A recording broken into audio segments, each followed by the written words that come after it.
Morning, Trump supporters raised more than $600,000 to help pay for the former president's $355 million New York civil judgment. Since we began the program, the GoFundMe page has seen a jump of more than $14,000. Take a look at where we are right now. Trump is now at $615,000 raised from supporters.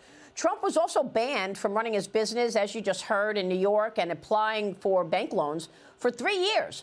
His two sons, Eric Trump and Don Jr., are also being barred for 2 years, and they're also being forced to pay up $4 million apiece there as well. Michael Lee, your reaction to all of this? Yeah, Maria, this was a communist show trial. Okay, this was a directed verdict, not for everything, but for a lot of it.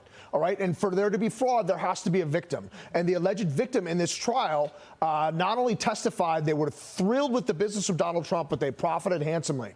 Okay, and to go a little deeper into that, okay, real estate, there are multiple ways you can value it. So the assumption that Trump overvalued it is just ludicrous. Okay, you only know the true value of real estate, especially the real estate he was getting loans against, if you sell it, right? So a bank is always going to take a conservative estimate of what they can get in a fire sale. So for them to go after him for this and accuse him of this not only threatens Trump, and for Kathy Hochul to come out and say, oh, you have nothing to worry about doing business in New York, it just goes to show that we have now jumped the Rubicon, and the laws and the equal eyes of justice are a thing of the past in the state of New York. Okay, and like another thing, like you look at this judge and just look at him. I mean, if that was a character in a movie, would you believe that's a real person? Well, I mean, even more than that, you have to ask yourself why they go to the lengths that they go to actually try to take him out, Krisha. You know, why this? I've never seen such deep-seated hatred anywhere. Why do they go to such lengths to contort the law to try to get him and take him down? I think I know the answer. The answer is because he will expose their corruption.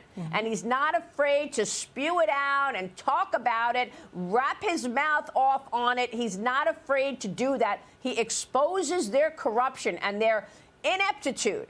And that's what they're afraid of, Krisha. That's my take.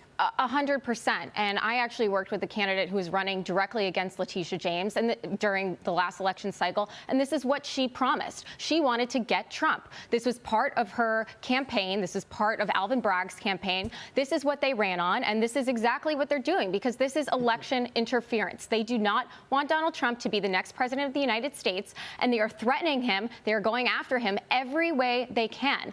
And for Kathy Hochul, as Mike was alluding to come out and say, oh, no, this is just Donald Trump. This is not going to be any other business leaders in New York. Actually, she's, instead of assuaging the public, she's admitting to the political nature of this trial by saying, oh, no, this is a one-time exception. This is exactly what they're trying to do. They're trying to get him off the ballot. And this is why people, the fundraising is what it is. People see past this. They see that this is a hit job.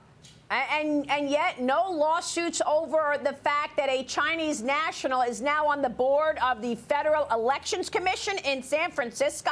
How come I'm not seeing more about this, and why isn't anybody pushing back on such a notion? She's not even a legal citizen. She can't vote, and yet she's on the Federal Elections Commission in San Francisco.